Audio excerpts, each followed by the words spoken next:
Bismillahirrahmanirrahim. Assalamualaikum warahmatullahi wabarakatuh.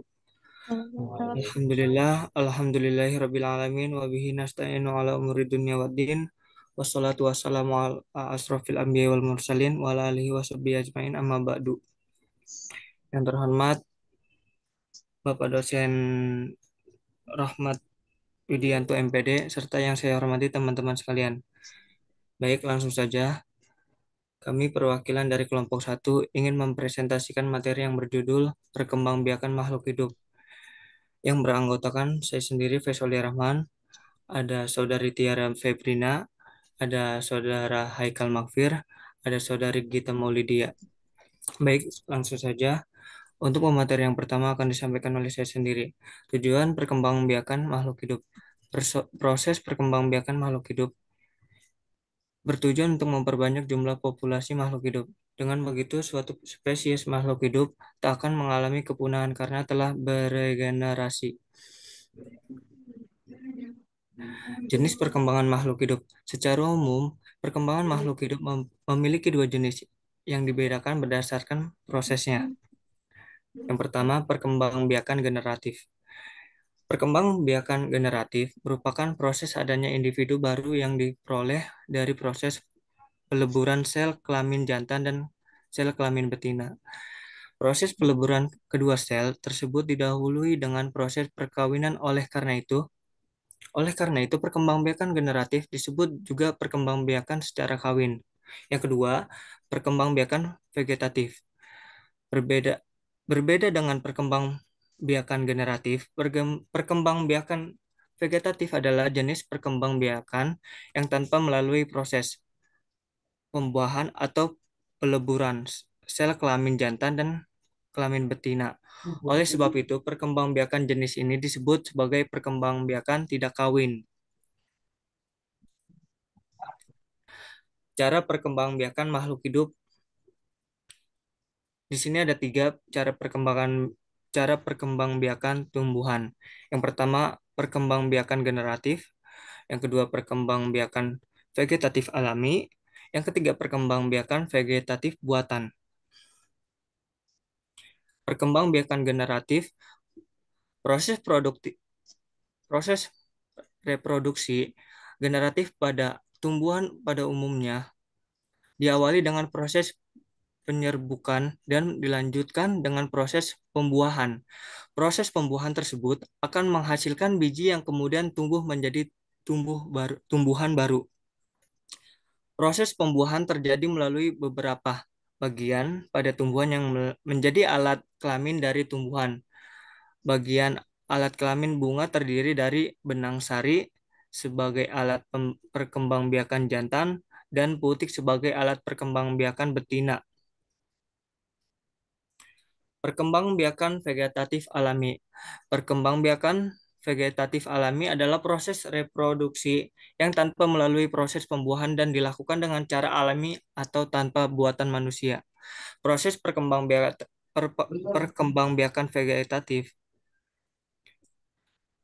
vegetatif alami terjadi pada tumbuhan bertunas umbi akar, umbi, umbi batang, umbi lapis, akar tinggal, tunas adventif, geragi atau sloton dan spora.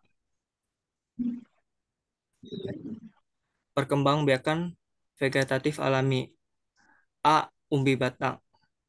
Umbi merupakan bagian tumbuhan batang atau akar yang mengembang di dalam tanah. Tumbuhan yang berkembang biak dengan cara umbi batang adalah kentang, ubi jalar, bengkoang, gembili, dan gembolo. Umbi lapis. Tumbuhan yang berkembang biak dengan cara umbi lapis banyak tumbuh di daerah yang tidak terlalu banyak air. Tumbuhan yang berkembang biak dengan cara umbi lapis adalah bawang merah, bawang putih, bawang bombay, bunga bakung, dan loncang. Baik, untuk pemateri selanjutnya akan disampaikan oleh saudari Tiara Febrina.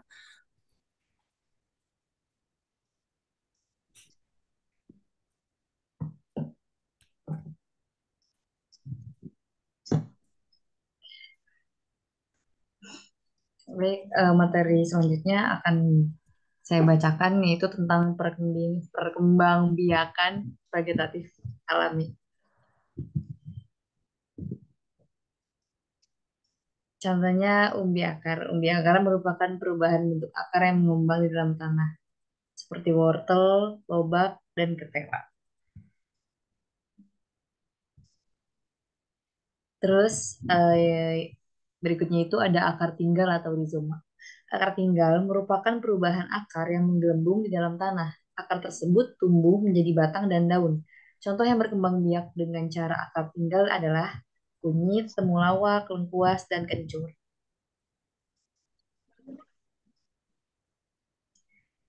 Terus berikutnya ada tunas. Contoh tumbuhan yang berkembang biak dengan cara tunas adalah seperti pohon kelapa, pohon pisang, bambu, aglonema, dan tebu. Berikutnya ada tunas adventif. Tunas adventif adalah tunas tumbuhan yang tumbuh pada tepi daun, kemudian akan tumbuh akar. Contoh tumbuhan yang berkembang biak dengan cara tunas adventif yaitu cocor bebek, kesemek, dan sukun. Berikutnya ada stolon atau geragi. Contoh tumbuhan yang dapat berkembang biak dengan cara stolon adalah rumput teki strawberry, arbe, dan pegagang. Terus ada spora. Contoh tumbuhan yang berkembang biak dengan cara spora adalah lumut dan tumbuhan paku.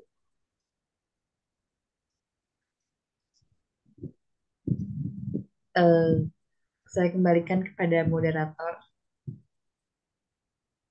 Baik, terima kasih untuk Saudari Tiara Febrina.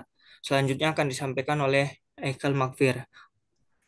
Ya, baik, terima kasih telah memberikan saya kesempatan untuk bicara. Saya akan membacakan tentang perkembangbiakan vegetatif buatan. Perkembangbiakan vegetatif buatan adalah proses reproduksi secara vegetatif yang dilakukan dengan bantuan manusia. Seperti yang tadi udah Faiz bacakan, perkembangbiakan secara vegetatif adalah tanpa melalui proses peleburan, tanpa melalui proses perkawinan yang hanya membutuhkan satu induk saja. Vegetatif buatan terdiri dari beberapa jenis, yakni yang pertama mencangkok, lalu okulasi, lalu stek, lalu merunduk, lalu mengenten. Ya, di sini yang pertama ada mencangkok. Mencangkok itu adalah mengusahakan batang tanaman berakar sebelum ditanamkan ke tanah. Contohnya mengupas kulit batang lalu membungkusnya dengan tanah humus sehingga akar dapat tumbuh pada bagian yang dikupas tersebut. Contoh tanaman mencangkok yaitu apel, mangga, dan nangka. Lalu selanjutnya ada perkembangbiakan dengan cara stek. Stek yaitu memotong bagian tumbuhan kemudian ditanamkan dan dapat tumbuh menjadi tanaman baru. Jadi dipotong dulu itunya lalu ditancepin ke tanah, yaitu ada singkong dan mawar. Dan merunduk. Yang berikutnya adalah merunduk. Merunduk mengusahakan bagian batang tanaman agar mengenai tanah, kemudian dibenamkan oleh tanaman. Contoh tanamannya adalah tanaman apel. Jadi ketika dirundukkan pada batang tersebut akan tumbuh akar. Ketika sudah tumbuh akar, batang tersebut akan dipotong dan kemudian dipisahkan agar menjadi tanaman baru. Ya, ada mengenten.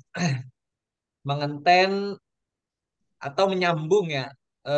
Yaitu menggabungkan dua batang tanaman yang sejenis. Contohnya singkong dan mawar. Biasanya hal ini dilakukan untuk menggabungkan dua keunggulan tanaman.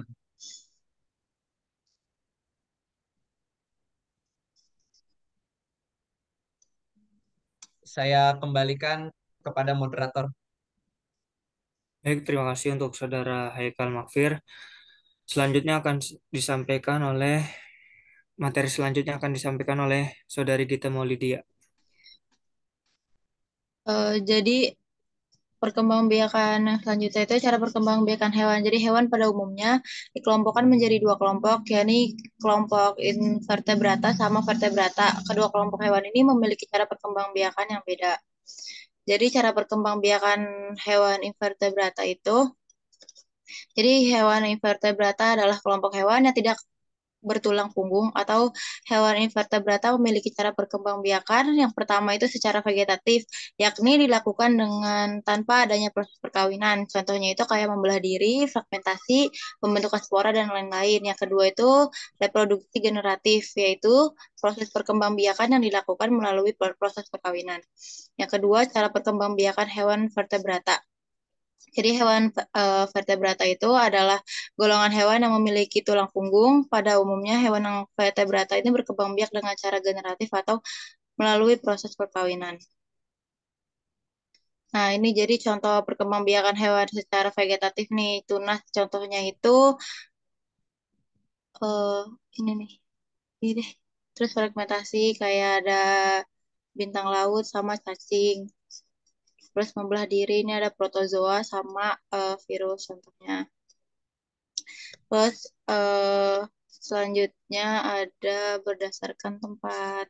Proses perkembangbiakan hewan vertebrata dibagi menjadi dua jenis, yakni fertilisasi internal dan fertilisasi eksternal. Jadi fertilisasi internal itu pembuahan dalam atau fertilisasi internal adalah pembuahan yang berlangsung di dalam tubuh induk.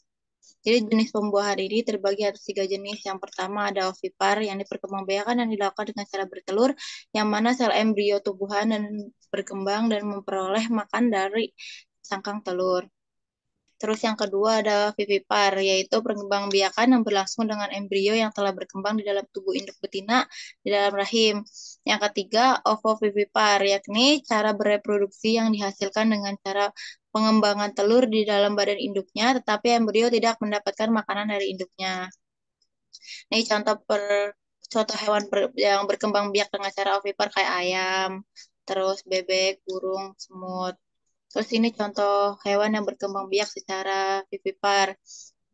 Ada anjing laut, lumba-lumba, terus gajah, monyet, kucing. Terus ini contoh hewan berkembang biak secara ovovivipar kayak ular, kadal, sama ikan pari. Nah, selanjutnya ini fertilisasi eksternal. Fertilisasi eksternal adalah proses perkembangbiakan hewan, yang mana proses pembuahannya terjadi di luar tubuh induk hewan. Contoh hewannya itu ikan sama katak. Terus pada umumnya pembuahan tersebut dilakukan dengan hewan yang hidup dalam air dan prosesnya berlangsung secara alami atau tanpa adanya perlindungan terhadap sel telur maupun sel sperma dari kedua induknya. Sekian penyampaian dari saya kembalikan kepada moderator. Baik, terima kasih untuk saudari kita Maulidia. Mungkin ini saja presentasinya dari kelompok satu. Saya perwakilan dari kelompok satu ingin meminta maaf apabila dalam segi penyajian atau penyampaian materi banyak kekurangan. Kurang lebihnya mohon maaf. Wassalamualaikum warahmatullahi wabarakatuh. Waalaikumsalam. Terima kasih telah menonton kami. 谢谢。